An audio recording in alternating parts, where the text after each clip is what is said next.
Ang munting islang ito, nakilala sa mga kwento ng hiwaga, pero tila nakadadagdag pa ang mga kwento-kwento para dayuhan ito ng mga tao. Para sila mismo ang tumuklas sa misteryo. Sa tinaguriang Healing Island ng Central Visayas. Parang nakikita ko ngayon, mayroon ng kakaibang human drone. Habang nakasakay sa bansa ang mga turista, kukuhanan nila ito ng drone shots habang lumalambitin sa baging. Ngay, buhay cellphone is real. Aba, syempre, susubukan ko rin yan, biheros. Hindi lang new adventures ang ma-experience dito sa Siquijor. May matitikman din ditong new flavors. Ha? Hindi nga. Pampabuti ng ngipin ito? Pampaputi din po.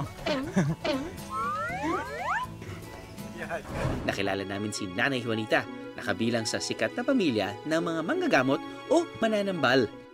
Ito pong ginagawa ko, para saan po ito? Pagpaalis sa mga bad spirit, sa mga buyag-buyag. Sa isla, hindi lang may faith healing, mararanasan din dito ang healing power of nature. Tara, at i-experience natin ang mahika sa isla ng Siquijor.